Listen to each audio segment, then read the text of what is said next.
कावले के शिव के मनाई हो, शिव मानत नाही।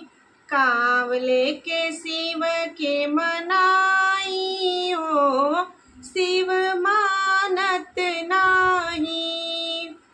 पूड़ी मिठाई शिव के मसाही न भावे, पूड़ी मिठाई शिव के मसाही न भावे। भांग धतूरा का पाई हो, शिव मानत नाही।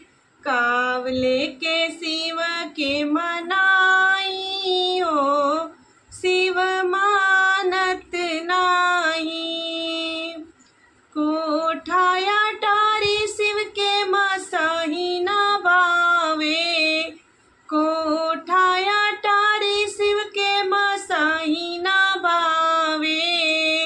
टूटही मड़ैया कहाँ पाई हो, शिव मानत नाही।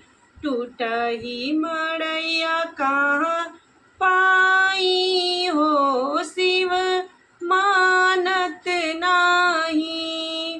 कावले के शिव के मनाई हो, शिव मानत नाही।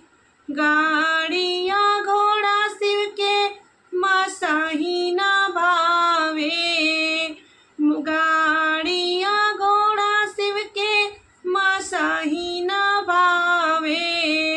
बसहा बैलवा कहाँ पाई हो, शिव मानत नाही। बसहा बैलवा कहाँ पाई हो, शिव मानत नाही। कावले के शिव के मनाई हो, शिव मानत नाही। साल दो साला शिव के मसाही न भावे, साल दो साला शिव के मसाही न भावे। मिर्गा क छाला कहाँ पाई हो, शिव मानत नाही।